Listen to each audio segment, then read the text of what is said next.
Hello, I wanted to get on here and say hello to everyone and give y'all some updates because it's been months upon months since I've been on here and I've got some new subscribers.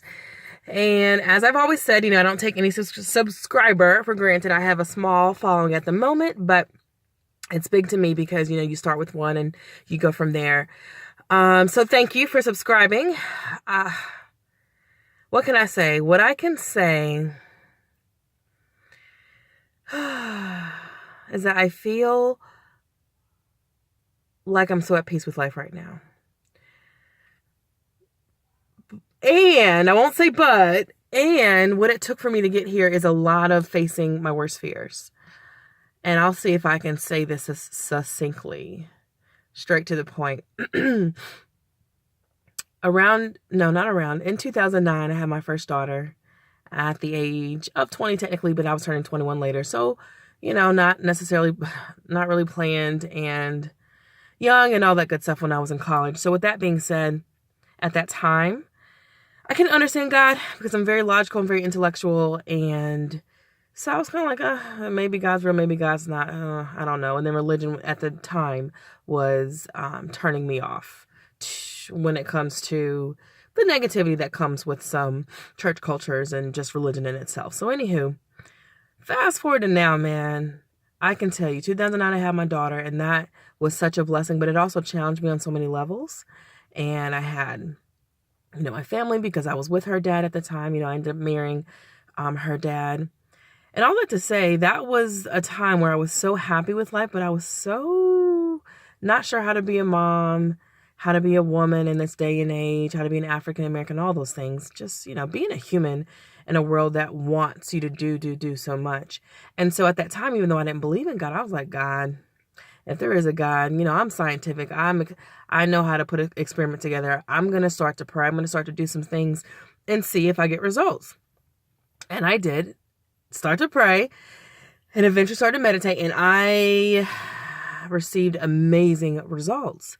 And then I went into a phase where I felt like I was, so happy and content with life, with my ex-husband and my family at the time, and with my dream job, working in higher education as a coach, counselor, program manager.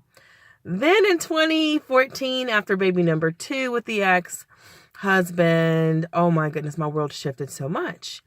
And that was at the time when I was writing the book, This is Life, This is Love. And I believed a lot of it, and I had experienced some of it, but I had not really been through the worst to be able to practice what I preach. So with that being said, and knowing that it's time for me to go pick up my little ones, there's a little doggy out there.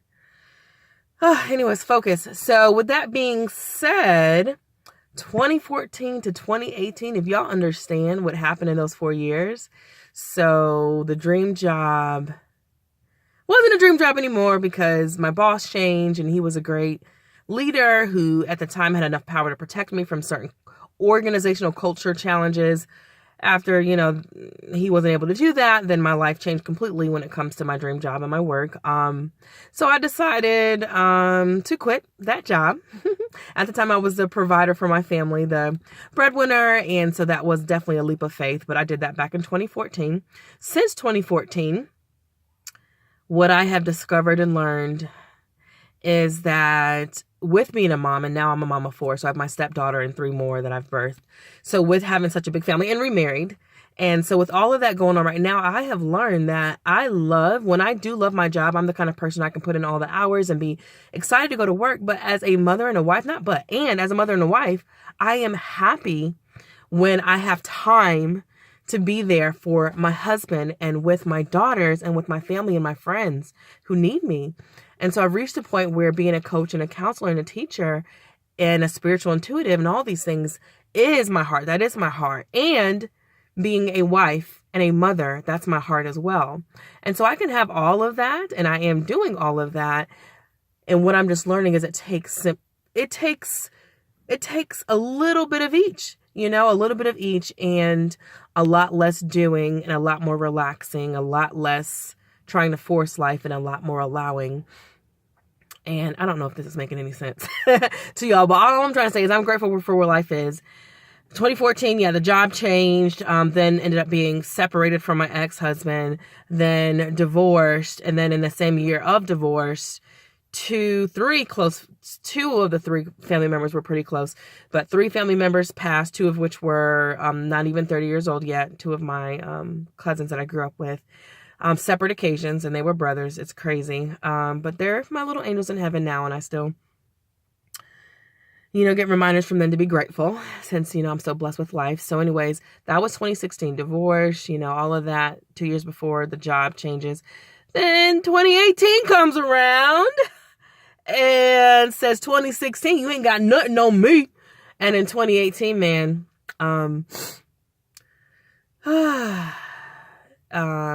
yeah, my mom was in the hospital and nearly lost her life. For several different things. She went in for one thing and then ended up having something else nearly, grasp her life. So, and that is my best friend. Me and mom are best friends. We're so close. And so anyways, grateful that she is alive and well. But at the time, of course, that was like, oh my God, my mom is young. She is only in her 50s, so she has so much more life to live. And so, that really shook up so much in me, though, because the thought of actually losing my mom, especially with her being so young and not expecting anything to, happen to her, it really made me give up control. I mean, I literally was crying my heart out when I thought she was dead. The hardest I've ever cried, telling, the universe, I give up. Because if I obviously can't control if my mom's alive, can't control, the fact that my marriage failed and some other things happened.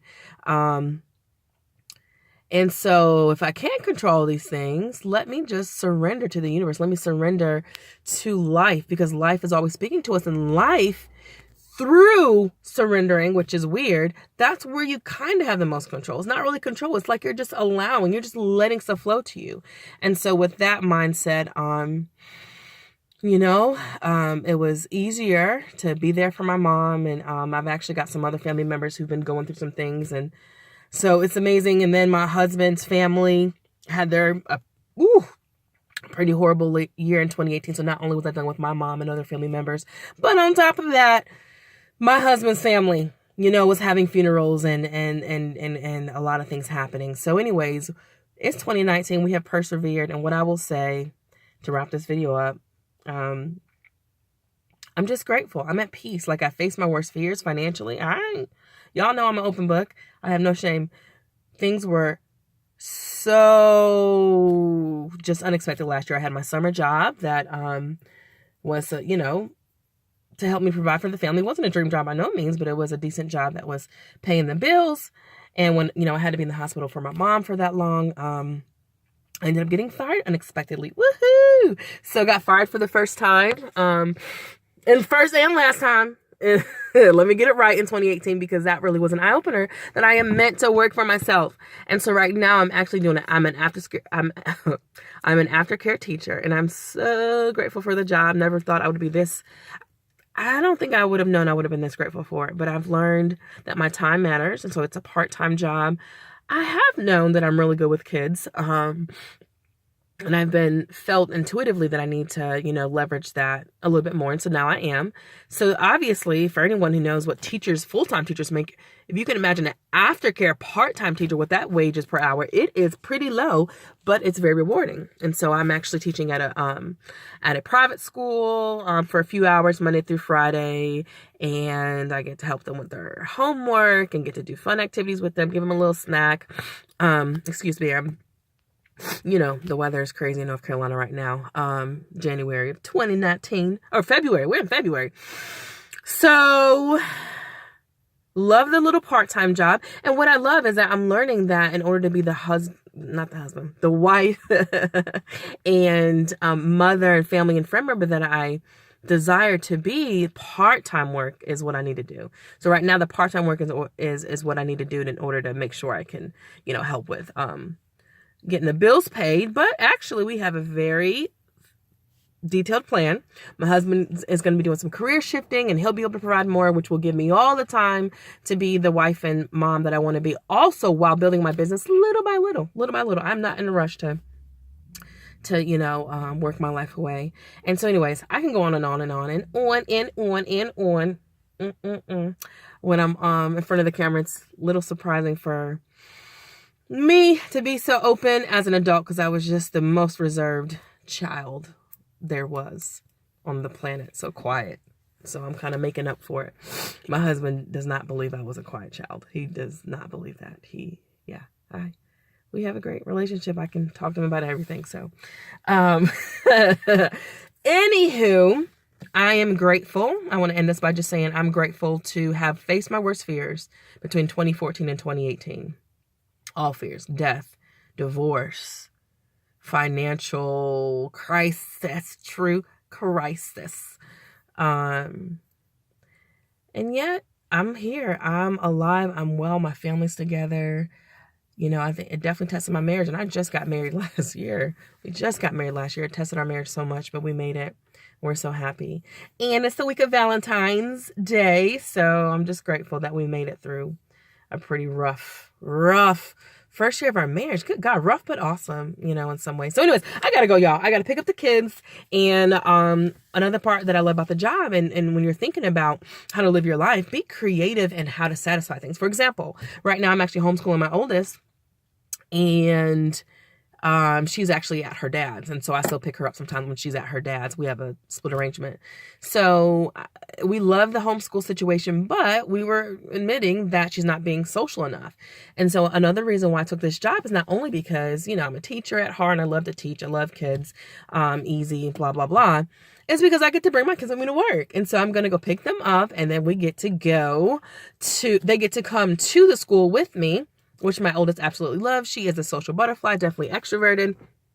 And then now my 4.5-year-old, who's never been to school, feels like it's big girl school. So she's like running in there with us, and just so excited. And it's just, you know, just be open-minded with how God can fulfill your desires. If you don't believe in God, because, you know, I'm given my past, I always try to use language that's inclusive. If you don't believe in God, you know that there's a science to life. You can look outside and you can see the trees and the animals, and you know, wow, something's going on out here.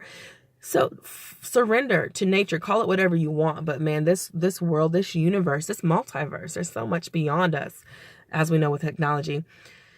You don't have to force it. You don't have to try to do it all on your own. There's so much out there just willing to just help. And that's what I learned last year. That's what I'll say. Okay, look at me going on and on. Last year was my year to receive so